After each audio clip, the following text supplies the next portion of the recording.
জুবিন গাৰ্গক পুনৰবাৰ বিতৰ্কলৈ অহা দেখিবলৈ পোৱা গৈছে বন্ধুসকল। মাজুলীত এটা সাংস্কৃতিক অনুষ্ঠান চলি আছিল আৰু সেই সাংস্কৃতিক অনুষ্ঠানটিৰ ওপৰতে জুবিন গাৰ্গে এটা মন্তব্য কৰে যে মই প্ৰভু ঈশ্বৰ বোলা শব্দটো মই ভাল নাপাওঁ আৰু আপোনালোকেও প্ৰভু ঈশ্বৰ বুলি সম্বোধন নকৰিব। এতিয়া প্ৰশ্নটো হ'ল বন্ধুসকল, সেই প্ৰভু ঈশ্বৰগৰাকী কোনগৰাকী ব্যক্তিক জুবিন গাৰ্গে প্ৰভু ঈশ্বৰ বুলি সম্বোধন কৰিবলৈ মানা কৰিছে?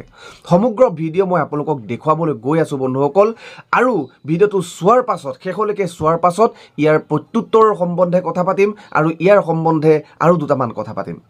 এই যে প্ৰভু ঈশ্বৰ বুলি কয় যে মই সেই শব্দটো বেয়া পাওঁ।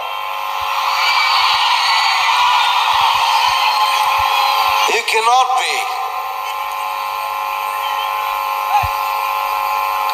You cannot be God. Right.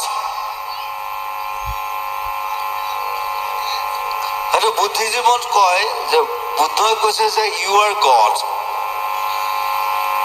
I am not. যেটা বুদ্ধই কয় যে আমাৰ মনে কিয় কয় যে প্ৰভু ঈশ্বৰ মই প্ৰভু ঈশ্বৰ মই so এইবিলাক বস্তু নাকিয়া ক'ব লাগে। so don't say প্ৰভু ঈশ্বৰ। yes, you respect right, you respect me, don't say that। যেটা মোক খং উঠে প্ৰভু ঈশ্বৰ এইবিলাক নাই, এইবিলাক হিন্দুইজমতো নাই, ক'তো নাই। আমাৰ মই এটা কথা কওঁ, ইয়াত কৃষ্ণ ভগৱান নহয়, তেওঁ কেতিয়া ভগৱান নাছিল, he was a man। আৰু এটা কথা কম নেকি?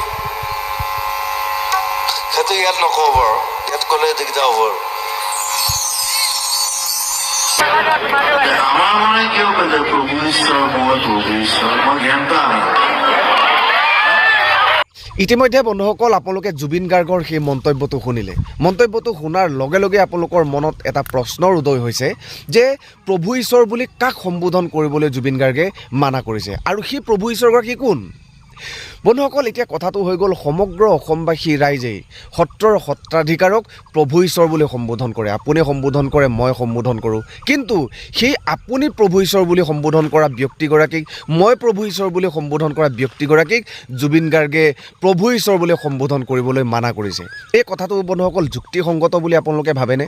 আৰু এই বিষয়টিৰ সম্বন্ধত বন্ধুসকল জুবিন গাৰ্গে ভগৱান শ্ৰীকৃষ্ণৰ উদাহৰণ ল'লে, বুদ্ধদেৱৰ উদাহৰণ ল'লে, কিন্তু এতিয়া কথাটো হৈ গ'ল এই যিটো বিষয়টিৰ পৰৱৰ্তী পৰ্যায়টো কেনেকুৱা ধৰণৰ হ'ব এইটো যথেষ্ট লক্ষণীয় হৈ পৰিছে। কিয়নো এই যিটো মন্তব্য, এই মন্তব্যক লৈ পেলাই হয়তো প্ৰতিক্ৰিয়া প্ৰকাশ কৰিব পাৰে দুই এজনে, নাইবা যিসকল ব্যক্তিক আমি প্ৰভু ঈশ্বৰ বুলি সম্বোধন কৰোঁ সেই প্ৰভু ঈশ্বৰসকলে প্ৰতিক্ৰিয়া প্ৰকাশ কৰিবনে?